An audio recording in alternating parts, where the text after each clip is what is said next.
thing we're going to talk about are functional behavior assessments and plans. These are usually written for children who have emotional disabilities or behavior disorders, but they can indeed be written for any child who is receiving special education services. A plan will be written and an assessment will be done when a child is exhibiting inappropriate or dangerous behavior over a period of time. What it involves first is the functional behavior assessment, where faculty members will fill out some forms after observing and documenting the student's behaviors. Remember, a student with special needs cannot be suspended more than 10 days from school unless there is a functional behavior assessment plan in place. The exception to that is if in South Carolina, for instance, the child violates the Safe Schools Act.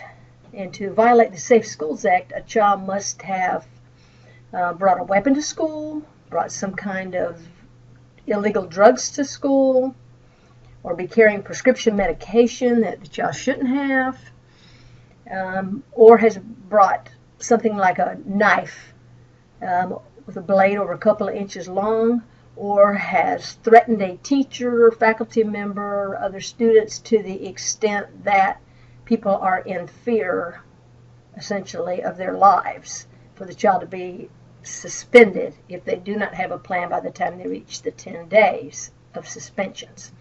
Okay, functional behavior assessment. The teacher has to collect data. In other words, how many times a day is a student doing something like being out of the seat, yelling out of turn, cursing, stealing, whatever it may be. And also, does this only happen at certain times of the day, like in the morning or just after lunch, or is it late in the school day? And where does it happen? Does it always happen in the regular class? Is it on the playground? Is it when the student's sent alone to the bathroom and the child gets in fights or altercations along the hallways or in the bathroom? Or are there triggers, certain things that may happen? Maybe the child has a medical problem, blood sugar drops, student gets very irritable, gets in big arguments, or disrupts class. Or is it because someone is bullying the child? All those things need to be looked into to determine why the child is misbehaving. Triggers may involve another person, how much work the student has to do, the fact the student doesn't like a particular subject area or teacher, or doesn't like the person that he or she has to work with in a group. Could be something to do with what's going on in the classroom. It could be too hot, too cold. It could be something that happened at home, or it could be a medical issue. So there are a lot of things that can cause a child to misbehave in school. For instance, let's say the parents got in a big argument the night before, and this child has emotional problems. Maybe one parent left the home for the evening and hasn't come back yet. So the child's afraid, my parents abandoned me, he or she's not coming back. Maybe one of the adults in the house gets arrested for something. And so the child's in a panic about that, or the child thinks they're going to take me away because one of my parents is in jail now, or something like that. And so the child misbehaves because they don't really know how to express their feelings of fear properly. Slide 6 just shows us some things that should be in the functional behavior assessment. You have to determine what is it exactly the child's doing wrong. And what's going on in the environment around the child? Is there some reason that this child responds this way? Can we figure that out? And has this child been suspended before, sent to the office before? Have they been on in-school suspension, suspended off the school bus, suspended out of school? Whatever it is, we need to come up with all that documentation and write it down. Could it be child doesn't want to complete work? The teacher the child has is very negative, makes comments that aren't very encouraging, yells at the child's just tired. Again, if the child feels like I have no friends in this class, or is it when the child's out there in places where they're not as closely supervised all the time? So is there some pattern to this? You see a couple questions there. Those are the things that you would want to answer during the functional behavior assessment. After the forms are filled out by 1, 2, 3 adults, usually at least 2 teachers will fill them out, and then sometimes if there are other therapists involved, or maybe even the parent will be asked to complete forms and send them in. Then there'll be a meeting, sort of like an RTI or an IEP meeting, where the adults get together and talk about, what's going on, what happens after the child misbehaves. You know, I knew a couple of children one time that they didn't like their teacher, so if the teacher sent them to the office, they were fine with that.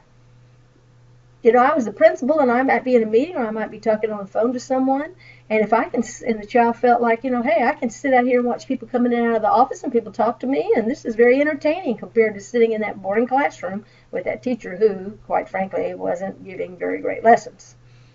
So, wow, that happens sometimes. Is it that the child is not being given things like free time or rewards in the classroom? Are they being sent to the principal really too quickly every time some little something comes up? Or is the child being sent to some kind of in-school suspension? Or does the child get out-of-school suspension? Or does the teacher try to ignore minor things and moves on with the lesson?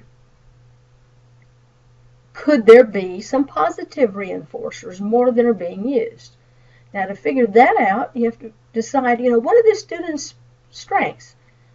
Is the student good in certain academic subjects? Maybe the student likes to draw, likes computers, enjoys being with certain people at lunchtime or on the playground.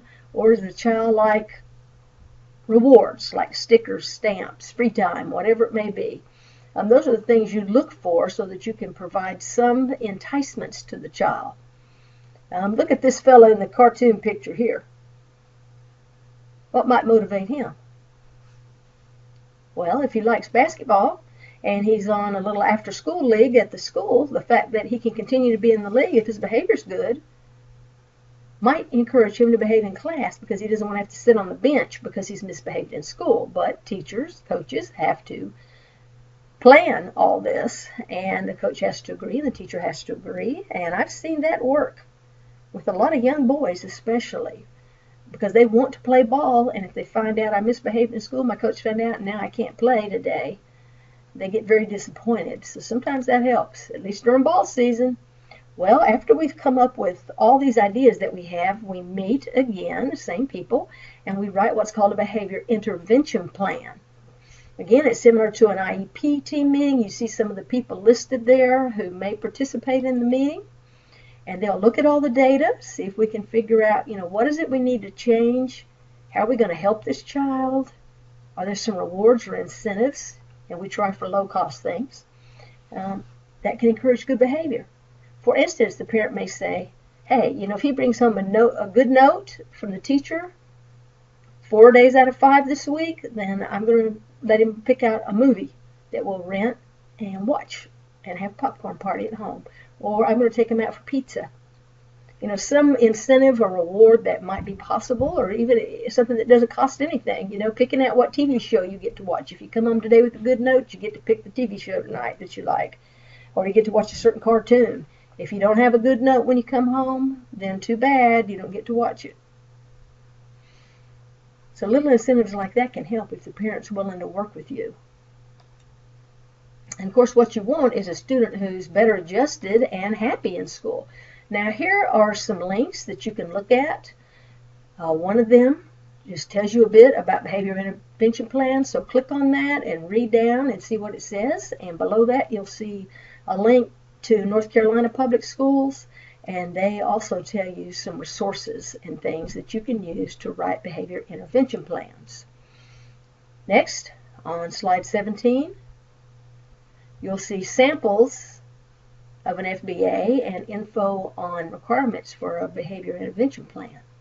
Look at this and see, you know, what parts do you feel that you could fill out right now, if you had to, in a classroom, and which ones might you need a little bit more help to complete. Write those ideas down or those questions down and bring them into class and turn them into Dr. Putnam and get a little extra credit. Oh boy, something to remember. See you next time. Thank you for listening.